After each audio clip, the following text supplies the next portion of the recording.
The influenza epidemic of 1918. From the spring of 1918 to the following spring of 1919, the U.S. encountered a new and gruesome disease called influenza. It was the largest epidemic since the bubonic plague of the 1400s. Influenza was passed from the U.S. to Europe and back again. This epidemic led to the exploration for the first vaccine for this virus and would forever change the world for the better. Life before the pandemic was what one would call chaotic. On April 2, 1917, the president asks Congress for a declaration of war on Germany. On April 6, the U.S. declared war on Germany, officially entering World War I. During this war, U.S. soldiers were brought to Europe. Influenza was sometimes known as the Spanish flu because Spain is where the flu was first recognized. During this war, soldiers from many countries contracted the influenza virus, and when American soldiers brought the disease home with them, the influenza epidemic began. Before the war and epidemic, life was pretty good. Entertainment such as theaters, roller skating, and saloons were very popular around that time, and Americans had more free time than in past generations.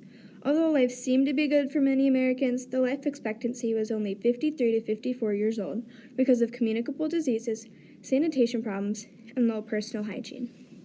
Influenza was not only an epidemic, but a pandemic, which is an epidemic affecting multiple parts of the world simultaneously. Influenza is a respiratory infection that usually comes without any warning. It is a virus, so it cannot be cured, and it is always mutating. Scientists believe that this pandemic was caused by a dramatic shift in the type A virus of influenza. It not only affected humans, but animals as well, even though it was rare for a human to catch the flu from an animal. The symptoms of influenza are aches, fever, and a sore throat. Influenza sometimes causes people to have high fevers and be delusional. During the epidemic, life was very hard. 1/5 of the world population encountered influenza. When American soldiers went to Europe for World War I, they brought the flu with them.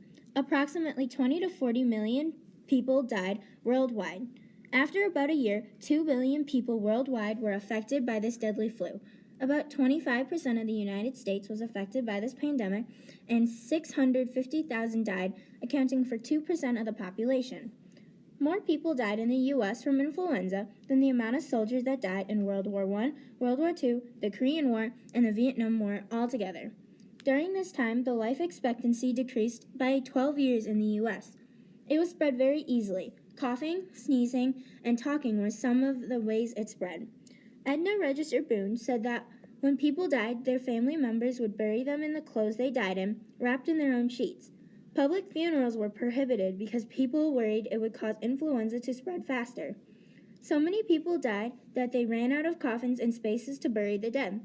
There were not any treatments at this time, which made it a lot worse. So many people were ill that stores and many other places had to close.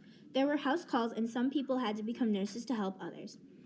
The flu came in 3 waves. The U.S. first encountered influenza in March 1918 and ended around August.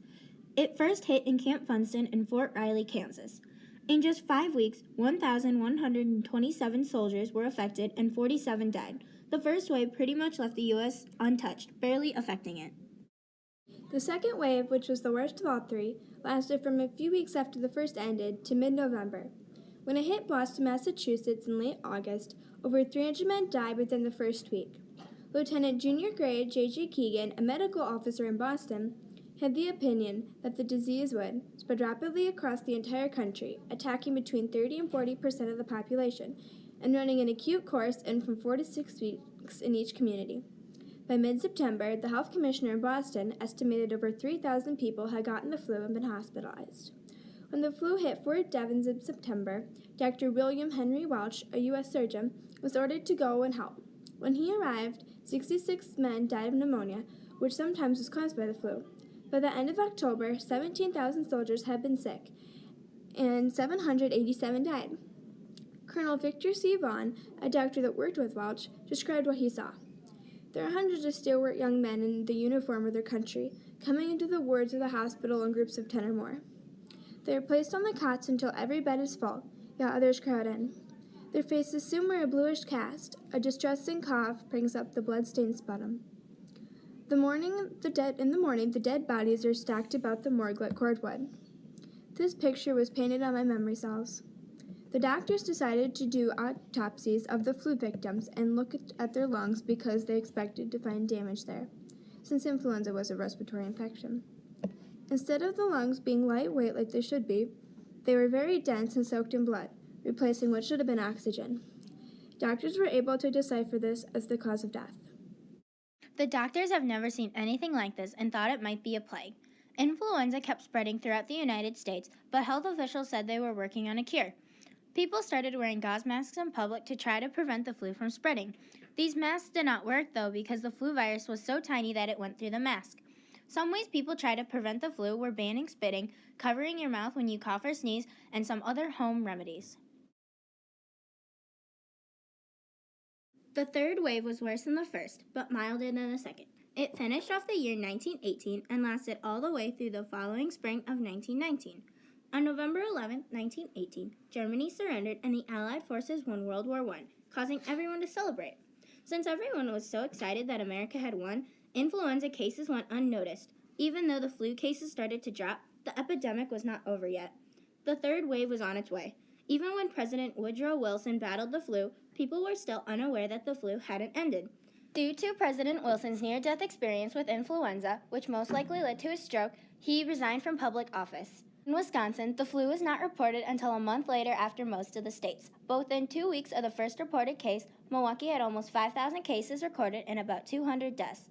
On October 2nd, Wisconsin held a meeting with the health board on what to do about this disease. They decided to quarantine people immediately. This helped prevent the spread of influenza, which is likely why Wisconsin had a lower number of cases and deaths compared to the other states. Influenza made a profound impact on the world, both negatively and positively. Millions of families had to deal with the death of their loved ones.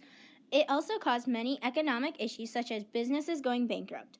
Even though this pandemic was so tragic, it was barely mentioned or written about years after the flu ended, most likely because all of the painful memories. Stephanie Peters states in her book, Epidemic, the 1918 Flu Pandemic, finally, the flu may have been easy to forget because there were no lasting reminders of its existence, which was true. The only long-term effect that really affected everyone was the vaccine. The only good outcome of the awful disease was it led to the exploration of the first vaccine to help prevent more people from getting the flu. When scientists started to research influenza, they could not find a cause at first. They thought it was a bacteria, not a virus. They did know that it was spread through contact with someone with influenza that was coughing or sneezing. When some people had symptoms that were not necessarily associated with the flu, doctors and scientists tended to think that they might have cholera or were suffering from the bubonic plague. In the fall of 1918, Joseph Goldberger and other researchers began to explore a vaccine for this flu. They came up with a range of vaccines, but none worked when tested. Finally, in 1944, the first vaccine was introduced to the U.S. with the help of Jonas Salk. Since the flu mutated so quickly, the vaccine was only good for a year or two before having to get another one. Over the years, the vaccines became better and more effective, evolving up to the vaccines we have today. The vaccine changed everything and helped everyone worldwide. The breakthrough discovery of the flu vaccine took a worldwide problem and made it easier to prevent. People still get the flu and some still die, but the count is much lower than when there was not a vaccine. Instead of 20 to 40 million dying a year, only 200,000 are hospitalized and 30 to 40,000 die. Even though this amount of deaths might seem like a lot, it's a significantly smaller number compared to the amount from the pandemic of 1918 through 1919. Getting a flu shot each year can reduce the chance of getting the flu by 50 to 60%. Although the 1918 influenza epidemic accounted for the loss of many lives, it changed the world for the better in the long term. It led to the vaccine, which continues to help save millions of lives year after year.